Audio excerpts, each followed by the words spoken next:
Seperti yang sudah kami informasikan tadi bahwa kami akan ajak Anda untuk bisa mendengarkan cerita langsung dari Ibu Lisbeth Borusitorus yang juga merupakan istri dari Bapak Salamat. Ibu Lisbeth, bisa mendengar saya? Bisa. Baik, Bu Lisbeth, ini mungkin kita ingin tahu awalnya, kapan Pak Salamat ini kemudian dinyatakan positif corona? Hari Rabu, tanggal 21, Ibu. Tanggal 21 Juli? Iya. Baik, kemudian setelah dinyatakan positif corona, bagaimana perawatannya, Bu? Apakah dirawat secara mandiri di rumah atau sempat ke rumah sakit atau seperti apa?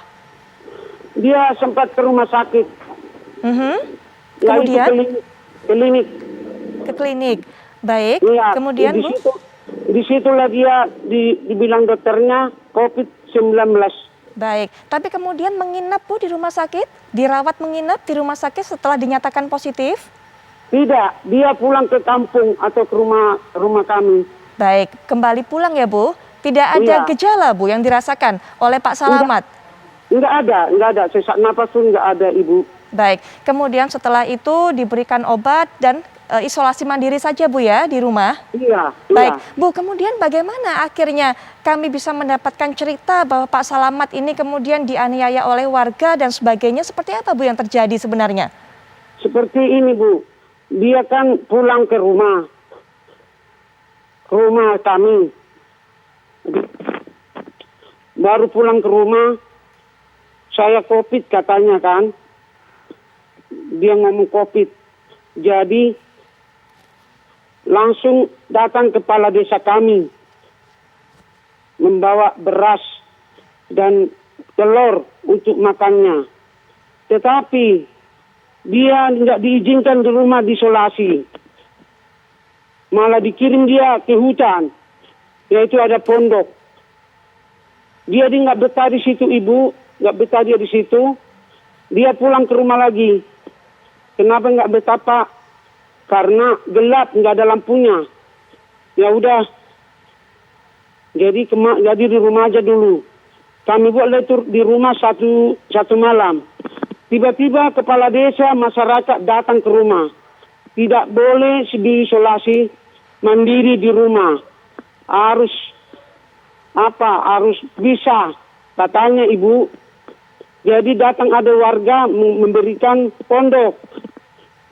Jadi ya udah, pondok itu kan nggak jauh dari rumah saya. Jadi wajarlah Bu, nggak betah di situ, agak jalan-jalan sedikit keluar. Masyarakat ngomong gini, jangan keluar-keluar. Kalau katakan banyak orang Ibu jalan, tapi kan kalau nggak bersentuhan kan nggak masalah Bu. Tapi masyarakatnya nggak boleh dorong-dorong. Disitulah terjadi penyiksaan sampai ditarik-tarik, sampai diikat di pohon jambu. Itulah Bu sebenarnya dari saya. Bu Lisbeth, Pak Salamat ini di pondok itu hanya sendirian atau ada penderita COVID lainnya yang juga mungkin di ruangan lain atau di kamar lain atau di pondok lain di sekitar situ yang juga ditempatkan isolasi di sana, Bu? Tidak ada sama sekali, karena kan tidak ada, Ibu, tidak ada. Hanya gara-gara COVID itu aja masyarakat itu tidak terima diisolasi di rumah. Maunya dikirim ke hutan, gitu loh, Bu. Baik, artinya Pak Salamat ini merupakan pasien pertama atau warga pertama yang positif corona, Bu, di daerah Ibu? Kalau di Gunung Selapi itu belum ada, baru ini. Baik, baru ini sehingga kemudian Pak Kepala Desa mengirimkan untuk isolasi ke pondok tersebut ya, Bu? Iya, ke hutan itu, Ibu. Baik, Bu, ini kami juga mendengar informasi bahwa kabarnya ketika Pak Salamat ini keluar dari pondok, ingin kembali ke rumah, kemudian di tengah jalan ini bertemu dengan warga, Pak Salamat berusaha menularkan virus corona dengan meludah dan sebagainya ke warga ataupun masyarakat yang ada di sana. Bagaimana, Bu? Enggak ada sama sekali meludah, enggak ada. Hanya jalan dia. Tapi mereka melarang. Apa salahnya jalan, Bu? Kan bukan bersentuhan. Seperti yang dokter-dokter bilang, penting tidak bersentuhan. Dia hanya jalan, stop, pulang ke pondok. Bukan lari-lari, bukannya mengganggu. Baik, Baik, tapi apakah diberikan informasi Bu oleh Pak Kepala Desa bahwa sebaiknya di masa isolasi ini Pak Salamat harus tetap berada di dalam pondok, tidak boleh keluar sama sekali? Apakah mendapat informasi itu Bu? Itu masyarakat enggak ada ngomong, hanya kembali katanya. Tapi kan enggak jadi kembali gara-gara apa? Gara-gara masyarakatnya terlalu brutal semua. Bayi yang tua, bayi yang muda, tidak ada yang bela satupun. Akan matikan gitu, tapi enggak mati-mati jadinya. Baik, apa Bu sebenarnya Bu yang dilakukan oleh warga atau masyarakat terhadap Pak Salamat? Itulah sendiri. Apa? Nggak jelas ya Bu. Iya, Ibu, apa yang dilakukan oleh warga atau oleh masyarakat ini kepada Pak Salamat? Pak Salamat diapakan saja? Diseret, ditali, dipukul, ditendang, dipakai bambu, pakai roti, pakai kayu, diikat di pohon jambu Ibu. Apakah Pak Kepala Desa juga melihat hal itu? Atau apakah Pak Kepala Desa tahu hal itu Bu? Tidak tahu karena dia selalu terlambat. Kepala desa kami itu nggak pernah jelas. Karena selalu dia terlambat datang. Polisi pun dari diikat baru datang. Tidak tahu kejadiannya sama sekali. Ada berapa warga yang melakukan hal itu kepada Pak Salamat? Hampir seperdua itu melakukannya. Terutama aparat kepala desa 4 orang. Baik, diikat Bu di pohon begitu? Di dekat pondok situ? Iya, pohon jambu diikat di depan warga. Nah, kemudian siapa yang akhirnya melepaskan atau siapa kemudian yang memberikan perawatan terhadap luka-luka yang didapatkan oleh Pak Salamat?